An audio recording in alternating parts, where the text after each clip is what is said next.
ప్రస్తుతం మనం జగిత్యాల జిల్లా మల్లాపూర్ మండలం ఒబులాపూర్ గ్రామంలో అయితే ఉన్నాము. ఇక్కడ తోట మాధురి రాజారెడ్డి గారు అయితే సర్పంచ్ గా అయితే పోటీ చేయబోతూ ఉన్నారు. మరి వీళ్ళు గెలిచాక ఎలా అభివృద్ధి చేస్తారు, ప్రజలు ఎందుకు వీళ్ళని ఎన్నుకోవాలి అనే విషయాలు అయితే తెలుసుకుందాం. నమస్తే అన్న.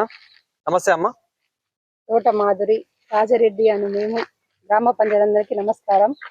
మేము తోట రాజారెడ్డి గ్రామంలో ఎన్ని పనులు చేసినో గ్రామ ప్రజలందరికీ తెలిసే ఉంటది.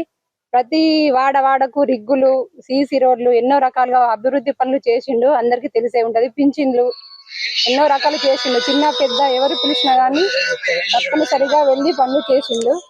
గ్రామ ప్రజలందరూ ఇప్పుడు కూడా అదే విధంగా తోట రాజారెడ్డి మాధురి గారిని ఆలోచించి బ్యాటు గుర్తుకు ఓటేసి గ్రామ ప్రజలందరూ గెలిపించగలరని కోరుచున్నాం. అన్న, మీరేమంటారు? ఇప్పుడు గ్రామ ప్రజలకి ఏం చెప్పదలుచుకున్నారు, ఎలా అభివృద్ధి చేయబోతున్నారు, గ్రామాన్ని గాని గ్రామ సమస్యల గురించి కానీ ఎలా అభివృద్ధి చేయబోతున్నారు? గత 20 సంవత్సరాల నుంచి నేను రాజకీయంలో ఉన్నా. 21 సంవత్సరానికి రాజకీయంలోకి వచ్చినాను. నాకున్న అనుభవం ప్రకారము ప్రతి సమస్య తెలుసు, ప్రతి సమస్యను ఏ విధంగా పరిష్కరించాలో తెలుసు, ప్రతి ఆఫీసు ఏ విధంగా ఉంటుంది, ఎక్కడ ఏ సమస్య పరిష్కారం, ఎక్కడ ఏ విధంగా వీలు చేసుకొని పని చేయగలను నాకు అదంతా తెలుసు. కాబట్టి ఖచ్చితంగా ప్రతి సమస్యను పరిష్కరించి ప్రజలకు వెన్నుదన్నుగా ఉండి గ్రామాభివృద్ధికి తోడ్పడతానని కోరుచున్నాను. మరియు గతంలో కూడా మాజీ సర్పంచ్ నేను పెట్టిన క్యాండిడేట్ అలిచెట్టి రవి, అంటే నేనే కాదు క్యాడర్ అంతా కష్టపడి భారీ మెజార్టీతో గెలిపించినాము. ఆయన కూడా చేసిన పనులు ఉన్నాయి, గ్రామంలో అంతకుముందు చేసిన నా పనులు ఉన్నాయి. అన్నీ గత 20 సంవత్సరాల నుంచి మేమే ఇక్కడ టీఆర్ఎస్ పార్టీ బలపరిచిన అభ్యర్థి గెలుపొందుకుంటూ వస్తున్నారు. కాబట్టి మనం చేసిన పనులు మమ్మల్ని గెలిపిస్తాయని, గ్రామ ప్రజలు మమ్మల్ని ఆశీర్వదిస్తారని అనుకుంటూ ముగిస్తున్నాను. ఇలాగే ఇంకా గ్రామంలో కూడా ఇంకా కొన్ని పెండింగ్ ఉన్నాయని చెప్పేసి, అంటే ఏవైతే చిన్న చిన్న రోడ్లు ఉన్నాయో, డ్రైనేజెస్ ఉన్నాయో, ఇంకా ఇలాంటి సమస్యలు ఊర్లో చాలా ఉన్నాయి కదా. ఇప్పుడు రాబోయే రోజుల్లో మరి అవన్నీ తీర్చబోతున్నారా? 100% ప్రతి సమస్యను తీరుస్తాము. మాకు అంతకుముందు తండా అని ఉండే, ఉబ్లాపూర్ తండా కూడా లింక్ రోడ్ ఇవ్వడం జరిగింది. ఇంకొకటి మా దగ్గర మా గ్రామంలో చాలా సమస్య ఉందంటే అక్షరాస్యత చాలా తక్కువ ఉంటుంది మా గ్రామంలో. నిరుద్యోగులు ఉంటారు. ఫస్ట్ మొదటిగా మేము గెలిచినాక వీటి మీదే దృష్టి పెడతాం. ప్రతి ఒక్క కుటుంబంలో ఉన్న వ్యక్తికి సంతకం చేయడం రావాలి. బ్యాంకు కానీ ఏ ఆఫీస్కి కానీ సంతకం చేయడం, అక్షరాస్యత, విద్యా వాలంటీర్ పెట్టడమా, దాన్ని గురించి మా క్యాడర్తో ఆలోచించి ప్రతి ఇంటికి ఒక సంతకం పెట్టించే ఆలోచన తీసుకొస్తామని ఒకటి. రెండవది, పాఠశాలను అభివృద్ధి చేసి ఊర్లోని పిల్లలందరూ కూడా చదువుకొని ప్రయోజకులు కావాలని అదొక దాంతో ముందుకు పోతున్నాము. గుడిల గురించి కూడా గుడి గురించి కూడా ఒకటి రాజేశ్వర గుడి ఉంది, రాజరాజేశ్వర స్వామి గుడి ఉంది.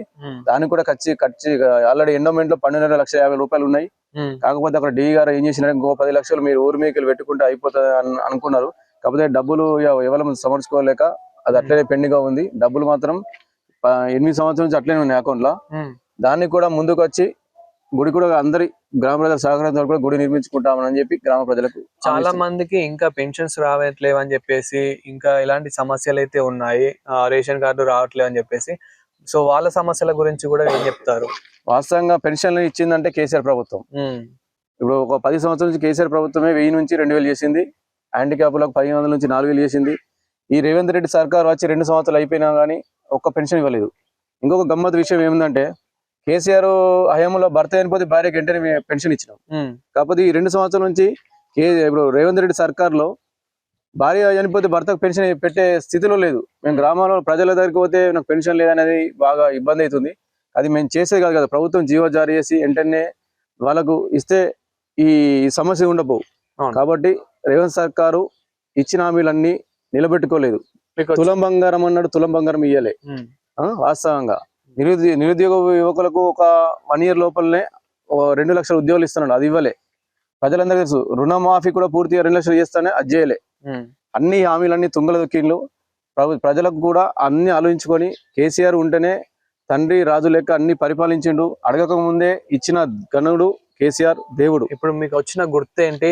ఆయన మీకు ఈ గుర్తు ద్వారా ఇంకా ఏం చెప్పదలుచుకున్నారు గ్రామ ప్రజలకి? మాది బ్యాటు గుర్తు, తోట మాధురి రాజారెడ్డి గారి సర్పంచ్ గుర్తు బ్యాటు గుర్తు.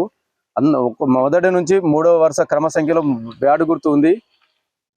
11వ తారీఖు 12వ నెల 2025 గురువారం రోజున ఉదయం 7 గంటల నుంచి 11 గంటల వరకు పోలింగ్ ఉంది. ప్రతి ఒక్క కుటుంబ సభ్యుడు, అందరు నా కుటుంబ సభ్యులే, గ్రామ తరపున మొత్తం కుటుంబ సభ్యులు మంచిగా స్నానం చేసి దేవునికి మొక్కి పొద్దున్న పోయి బ్యాట్ గుర్తుకు ఓటు వేసి మమ్మల్ని భారీ మెజార్టీతో గెలిపించండి. మేము గెలిచిన తర్వాత రూపాయి కరప్షన్ లేకుండా అంతకుముందు ఏ విధంగా చేశామో ఇప్పుడు కూడా నేను అదే విధంగా చేస్తాను. 24 గంటలు అందుబాటులో ఉంటాను. ఏ సమస్య వచ్చినా, ఏ అర్ధరాత్రి కానీ ఏ సమస్య వచ్చినా యువకులకు కానీ నిరుద్యోగులకు కానీ ప్రతి ఒక్క సమస్య నాకు అవగాహన ఉంది. దాంతోనే నేను 20 ఏళ్ళ రాజకీయ జీవితం ఉన్నది.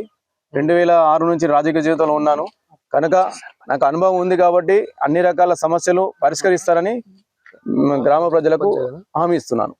థ్యాంక్ యూ అన్న. అన్న, ఒక మాజీ సర్పంచ్ గా మీరేం చెప్తారు? రాజారెడ్డి గారి గురించి కానివ్వండి, మాధురి గారి గురించి కానివ్వండి, సో మీరేం చెప్తారు?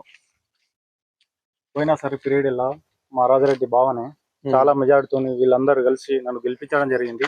అభివృద్ధి కూడా ఇచ్చిన వర్కులు ఈజీఎస్ఏ కానీ ఎమ్మెల్యే సారు ఇచ్చిన వర్కులు చేయడం జరిగింది. అలాగే స్కూలు మన ఊరు మనబడి అవి కూడా చేయడం జరిగింది. అదే సపోర్ట్తోని మా బావ గెలిచి అన్ని వర్కులు సపోర్ట్గా ఉండి నేను అండగా ఉండి ఇద్దరం కలిసి చేస్తామని భారీ మెజార్టీతోని మాధురి రాజారెడ్డిని గెలిపించుకుంటామని తెలుసు. షేర్ చేయండి, లైక్ చేయండి, సబ్స్క్రైబ్ చేయండి. మరిన్ని వీడియోల కోసం బెల్ సింబల్ పై క్లిక్ చేయండి.